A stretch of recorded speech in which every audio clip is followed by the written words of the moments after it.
Hi everyone, it's Sandy and today I'm filming my August wrap-up. As of now, it is August 31st, 10:40 a.m.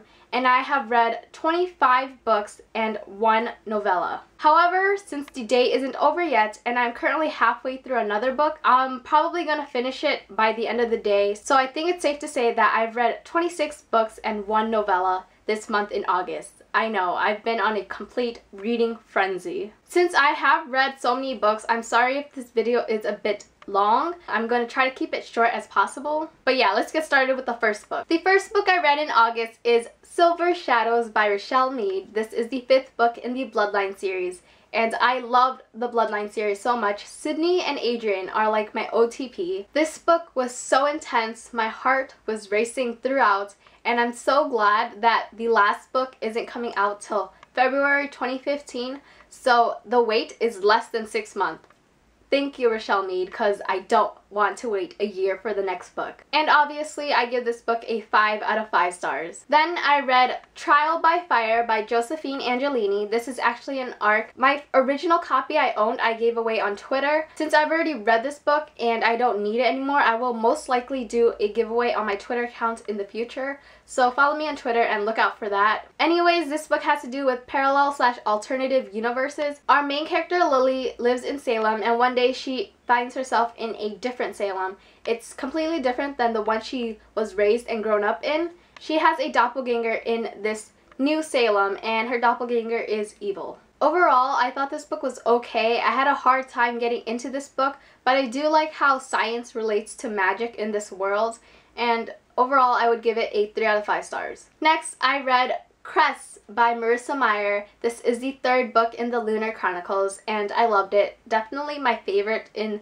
the series so far. And Cress is a retelling of Rapunzel. And I loved how action-packed this book was. I really liked Cress's character and I love Captain Thorne. He's definitely my favorite character in the series. I would give it a 4.5 out of 5 stars. The next 7 books I read, I did a whole separate video focusing on these books. So I'm just going to show the books and what I rated them because I don't want to repeat everything I said in a separate video. Plus that would make this video so much longer. The first book is E by Kate Rath and I gave that book 4 out of 5 stars. Then I read Infinite Potential by Barbara Guerin and I gave this book 3 out of 5 stars. Next, I read The Extraction List by Renee N. Meelan and I gave this book 4 out of 5 stars. Then I read The Summer Solstice by K.K. Allen and I gave this book 4 out of 5 stars. Then I read Rosehead by Ksenia Ansky and I gave this book 2 out of 5 stars. Next, I read Glaze by Kim Curran and I gave this book 3 out of 5 stars. And finally, I read Saving Yesterday by Jessica Keller and I give this book 4 out of 5 stars. So if you want to hear my full thoughts on these books, check out that video down below. The next 2 books I read is If I Stay and Where She Went by Gail Forman. I read these 2 books because the movie was coming out and I loved the movie. I cried so much. I definitely cried more watching If I Stay than when I watched The Fault in Our Stars.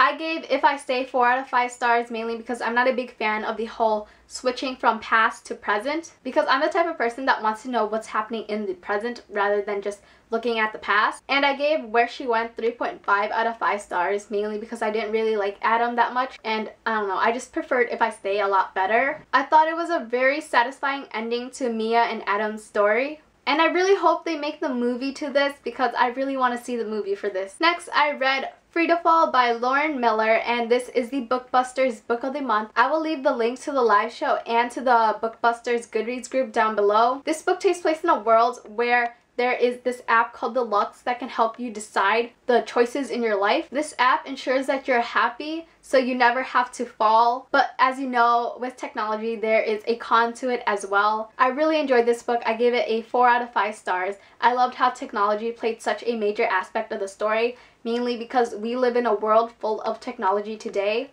I thought it was really thought-provoking, I love the characters, and I really love the world that Lauren Miller has created. This is also a standalone, which is a really nice change from reading a series or trilogy, and I love how it's a standalone that's not like a contemporary. So it is a sci-fi book. Overall, this was a really enjoyable read with a fascinating concept/plot, and I would definitely recommend this book. The next book is definitely one of my favorites this year, and it is Maybe Someday by Colleen Hoover. This book is about a girl named Sydney who finds out her boyfriend is cheating on her with her best friend. So she packs her things and she moves out of the apartment that she shares with her best friend.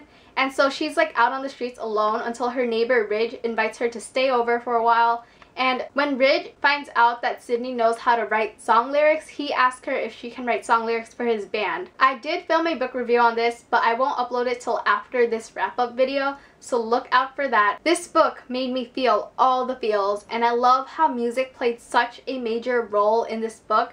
And if you didn't know already, this book comes with a soundtrack on it. So there are songs that Sydney writes throughout this book, and you get to listen to the actual song throughout, and it was such a great experience being able to listen to the songs. And my favorite song from the soundtrack would definitely have to be Maybe Someday. I know that it is the title of the book, but that song was just amazing. I listened to it almost every single day. And it's been nearly 2 weeks since I read this book, and I can't stop thinking about it. It's so good. I need to get my hands on Ugly Love and the Slam trilogy. So obviously I give this book a 5 out of 5 stars. The next book I read is Opposition by Jennifer L. Armentrout. This is the 5th and final book to the Lux series, and I thought this was a great ending to the Lux series. Reading the epilogue just made me feel so happy and bubbly inside. I'm definitely going to miss Katie and Damon, and I teared up several times throughout this book. I give this book a 5 out of 5 stars. It's not my favorite in the trilogy, but I still really loved it. Next, I read Attachments by Rainbow Rowell. Overall, I thought this book was okay. I give it a 3.5 out of 5 stars. Since this is an adult book, it was hard to kind of relate or connect to the characters. I was also sort of disappointed by the ending of this book. I wish there was more of an epilogue to it. If you've read the story, then you might understand. Next, I read Reboot by Amy Tintera. This is the final book in the Reboot duology. I really like the characters. Ren was such an awesome character, and I really like Caleb too, but I find him really kind of frustrating at times. I really like how fast-paced and action-packed this book was. The romance was cute and all, but it's not something that I would fangirl over and take seriously. I would give this book a 4 out of 5 stars. I think I enjoyed Reboot more than this one. Next, I read The Treatment by Suzanne Young. This is also the final book in a duology, which the first book is called The Program. It takes place in a world where suicide is an epidemic. I enjoyed The Program. I gave it a 4 out of 5 stars, and I enjoyed this book as well, but I do like The Program more than this book. Not a lot happened in this book. The ending was rushed, and I still have questions. Still gave this book a 4 out of 5 stars, maybe a 3.75.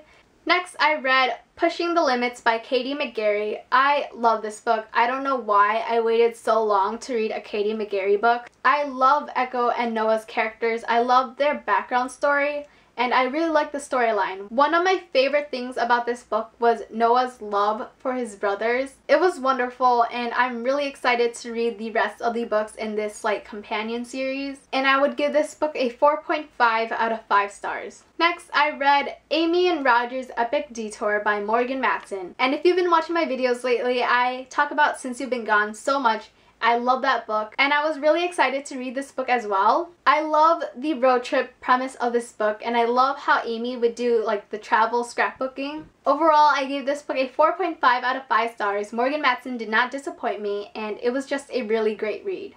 Next, I read The Coldest Girl in Coldtown by Holly Black. This is a standalone book about vampires, and as much as I really like vampire books, I just wasn't into this book. I like the world that she has created, but I just didn't really care about the characters and the storyline. So yeah, I gave this book a 3 out of 5 stars, which isn't that bad of a rating, honestly. Next, I read Landline by Rainbow Rowell. Again, like I said with Attachments, this is an adult book, so it was hard to connect to the characters. I really like the storyline, and if you read this book, you know that Rainbow Rowell hid an Easter egg in here, and that Easter egg just made me so happy. I couldn't stop smiling. I gave this book a 3.5 out of 5 stars. Next, I read Isla and the Happily Ever After by Stephanie Perkins. This is the 3rd book to the Anna and the French Kiss companion series, and I really like this book. I really like the whole series in general. I gave all the books a 4.5 out of 5 stars. Out of all the characters, Isla is the one that I could relate to the most,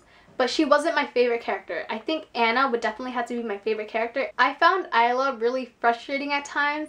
I did think the relationship happened a bit too fast, but I love how this book you get to actually see Isla and Josh together. And if you've read this book, you know that there's a particular chapter towards the end, and when I read that chapter, I couldn't stop gushing and smiling. It was definitely my favorite chapter. I need to see that chapter in Anna's perspective. The last 4 books I read is Half-Blood, Peer, Deity, and Apollyon by Jennifer L. Armentrout. And I've also read the novella Elixir. I'm halfway through Apollyon and I'm definitely going to finish it before this day ends, so I'm counting it in my August wrap-up. But oh my god, this series is amazing. I love it so much. Honestly, going into this book, I did not expect to love this series as much as I do. This book has been compared to Vampire Academy, which I don't mind at all because it does have its similarities to Vampire Academy. And I think that's one of the reasons why I love it so much, because I love Vampire Academy. Our main character, Alex, is a half-blood. What all half-bloods do, they train to fight demons. And demons are like the bad guys in this world. All of the half-bloods do their training at the Covenant, and her mom recently took her out of the Covenant and they've been in hiding ever since. So the book begins when Alex is found and is taken back to the Covenant. Half-bloods have 2 options in their future. They either train to be demon fighters, or they go into servitude and basically they're servants for the purebloods. Obviously, Alex does not want to be a servant, so the dean of the school, who happens to be her uncle, gives her this offer to do training with this guy named Aiden. And Aiden is a pureblood. Purebloods and half-bloods can't fall in love. They can't be together because it is considered forbidden. And obviously you know that Aiden and Alex are gonna form a relationship. So Alex starts falling for Aiden, and this book was just fantastic. I gave Half-Blood and Pure a 4.5 out of 5 stars. I loved the story, but I did find myself a bit frustrated with Alex's character due to her being really irrational at times. I gave the 3rd book a 5 out of 5 stars, and I will most likely give the 4th book a 5 out of 5 stars as well. There's so much that I want to talk about, but I don't want to say that much because I don't want to spoil it to you. I have found my new book boyfriend in this series. Aiden is a mix between Dimitri's fighting skills and Adrian's personality. How awesome is that? I love Adrian. He's one of my top book boyfriends, but Aiden, oh my god, he's definitely up there. I was only planning on reading the 1st book, but then I read the 2nd book and I just couldn't stop. So I'm currently marathoning the series, and this is the perfect series to binge read. If you like Vampire Academy, and if you like the Lux series or Jennifer L. Armentrout's writing, then you need to read the series because it's so good. This is like my new favorite series of the year. That is it for my August wrap-up. Sorry for the super long video. I talk a lot, I know. If you've read any of the books that I've mentioned in this video, let me know in the comments below so we can discuss our thoughts. And I hope you guys enjoyed this video. Thanks for watching. Bye!